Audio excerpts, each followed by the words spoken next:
Halo semuanya, selamat datang di channel Study with Rocky, tempat belajar yang nggak bikin pusing. Hari ini kita bakal ngebahas statistika dengan cara yang santai dan semoga gampang untuk dimengerti. Jadi, apa sih statistika itu? Secara definisi, statistika adalah bidang ilmu yang membantu kita untuk membuat keputusan berdasarkan data yang sudah kita kumpulkan dan amati. Dari data tersebut, kita bisa mengambil kesimpulan dan memahami variasinya.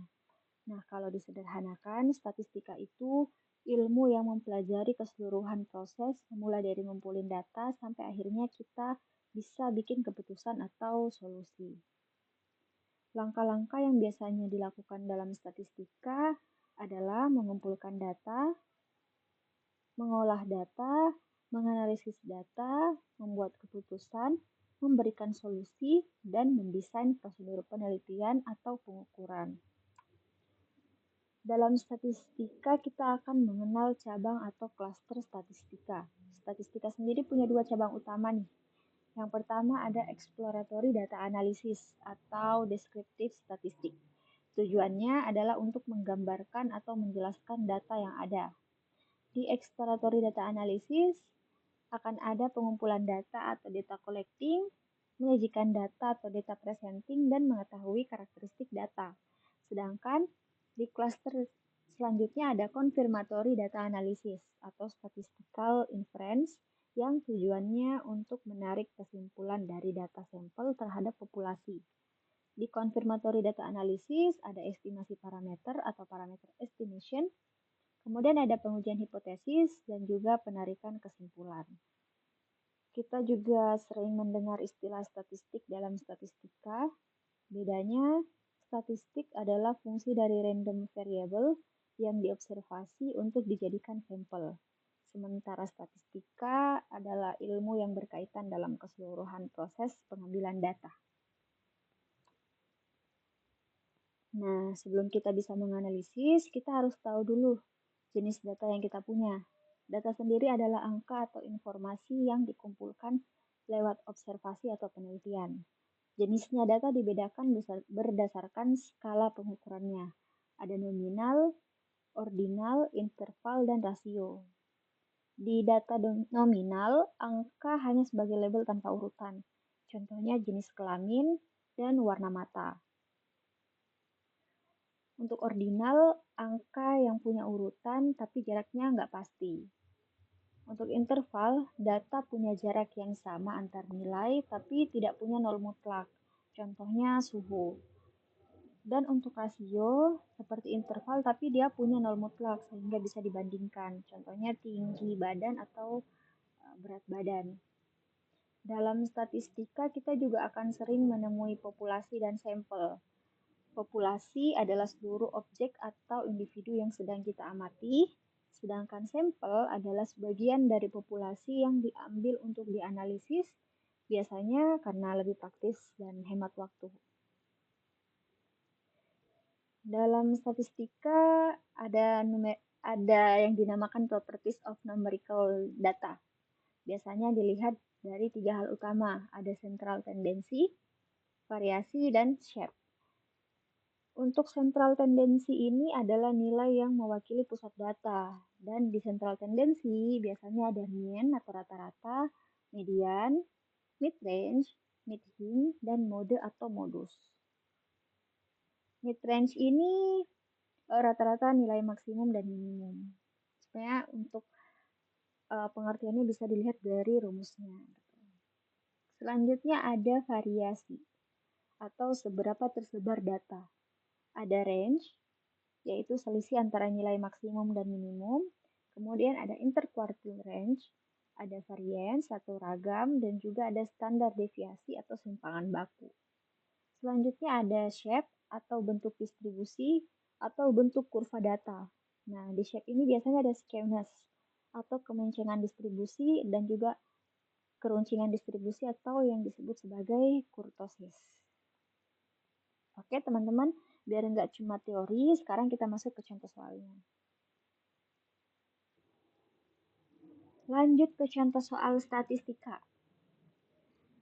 Contoh soal kita disuguhi urutan data. yaitu 16, 21, 22, 11, 16, 18, 17, 12, dan 13.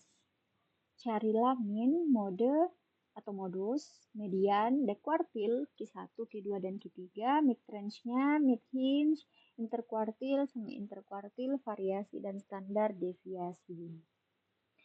Oke. Nah, untuk menyelesaikan soal statistika, hal pertama yang kita lakukan adalah mengurutkan datanya dari yang terkecil sampai ke terbesar. Di sini saya sudah urutkan datanya dari yang terkecil ke terbesar 11, 12, sampai 22. Kemudian untuk banyaknya data itu atau N-nya ada 9. Untuk mencari min-nya, yaitu tinggal dijumlahkan aja nih. Datanya dibagi dengan banyaknya data. Yang didapatkan adalah 16,22. Mode atau angka yang paling sering muncul adalah 16. Nah, di sini kita bisa langsung tahu ya, karena 16 ini muncul 2 kali. Jadi, modenya adalah 16, karena yang lainnya hanya muncul 1 kali. Oke, lanjut ke median. Nah, untuk median, di sini saya mau perlihatkan kembali nih rumusnya. Untuk median, perhatikan N-nya atau banyaknya data itu dia ganjil atau genap, karena rumusnya itu beda. Karena dia ganjil, karena 9 ya. Kita bisa pakai juga rumus yang ini, xn plus 1, yaitu 9 plus 1 bagi 2. 10 bagi 2. Berarti mediannya 5. Data ke-5 tuh. Hitung aja. Berarti 1, 2, 3, 4, 5, 16. Tapi kita juga bisa pakai rumus Q2 atau kuartil kedua. Nah, rumusnya adalah data ke I N plus 1 dibagi 4. Datanya adalah data yang kedua, 9 plus 1 bagi 4 didapatkan 20 per 4. Jadinya 5, data ke-5 sama. Kalau misalkan kita udah dapat nih datanya yang kelima, langsung lihat aja di urutan data yang sudah kita urutkan. Didapatkan adalah 16. Ini ya.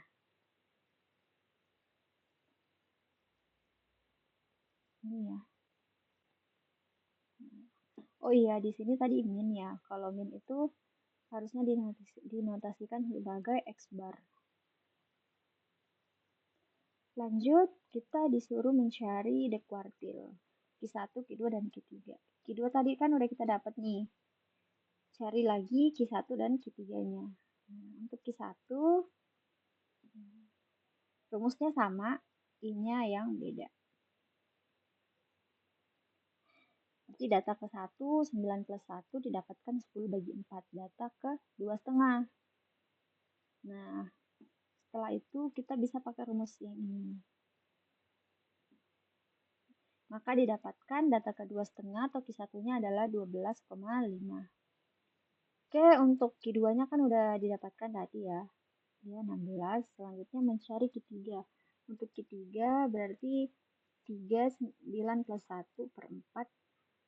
Maka yang ditanyakan adalah data ke 7,5. Tapi kan di sini nggak ada data 7,5 ya. Jadi pakainya rumus yang ini lagi. Didapatkan adalah 19,5 untuk Q3-nya. Oke, lanjut ke mid-range. Untuk mid-range, ini mid-range, di sini harusnya plus ya. Di sini harusnya plus X min plus X max. Minnya tadi berapa? 11 tambah 22 adalah 33. Bagi 2 dapatnya 16,5. Nah, mid hinge lagi. Untuk mid hinge di sini adalah Q3 ditambah Q1. Q3-nya berapa tadi? 19,5 ditambah 12,5 didapatkan 32 per 2. Hasilnya adalah 16. Kemudian ada IQR atau interkuartil. IQR-nya ini langsung aja kita kurangin. Q3 dikurang Q1, 19,5 dikurang 12,5 adalah 7. Kemudian untuk semi interkuartil, Di sini rumusnya adalah Q3 dikurang Q1 per 2. Didapatkan 7 per 2 sama dengan 3,5. Nah, untuk variasi ini sebenarnya pengertiannya cukup panjang ya, karena kita harus kuadratin X-nya dulu. Kenapa dikuadratin? Karena di sini rumusnya seperti ini. Dia kuadrat. Jadi X1 dikurang X bar, XI, atau data dikurang rata-rata, terus dikuadratin dibagi banyaknya data dikurang 1. Didapatkan untuk variasinya adalah 14,435. Kemudian ada standar deviasi. Ini langsung kita akarkan aja, didapatkan adalah 3,8. Tadi yang dicari apa aja ya? Oh ya, sampai standar deviasi. Berarti untuk contoh soalnya seperti ini. Oke, terima kasih sudah menonton. Mohon maaf kalau ada banyak salah kata. Sampai ketemu di video selanjutnya. Lanjut ke contoh soal statistika. Contoh soal kita disuguhi urutan data, yaitu 16, 21, 22, 11, 16, 18, 17, 12, dan 13. Carilah min, mode atau modus, median, dekuartil, Q1, Q2, dan Q3, mid-range-nya, mid-hinge, interkuartil, semi-interkuartil, variasi, dan standar deviasi. Oke. Nah, untuk menyelesaikan soal statistika, hal pertama yang kita lakukan adalah mengurutkan datanya dari yang terkecil sampai ke terbesar. Di sini saya sudah urutkan datanya dari yang terkecil ke terbesar 11, 12, sampai 22. Kemudian untuk banyaknya data itu atau N-nya ada 9. Untuk mencari min-nya, yaitu tinggal dijumlahkan aja nih datanya dibagi dengan banyaknya data. Yang didapatkan adalah 16,22. Mode atau angka yang paling sering muncul adalah 16. Nah, di sini kita bisa langsung tahu ya, karena 16 ini muncul 2 kali. Jadi modenya adalah 16, karena yang lainnya hanya muncul 1 kali.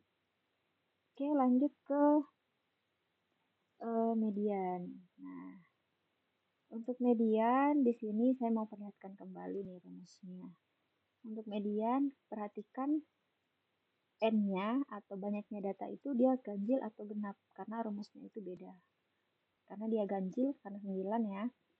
Kita bisa pakai juga rumus yang ini, Xn plus 1, yaitu 9 plus 1 bagi 2.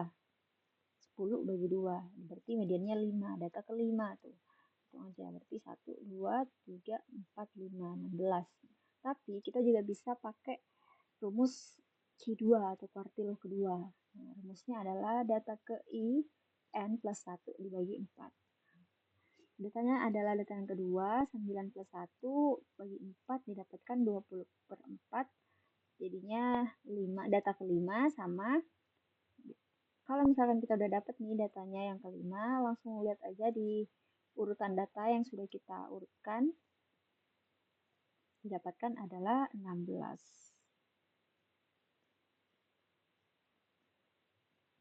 Ini ya.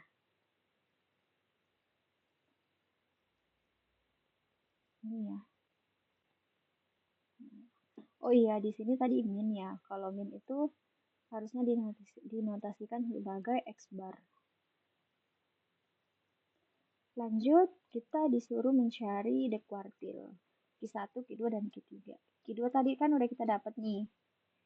Cari lagi Q1 dan Q3-nya. Nah, untuk Q1,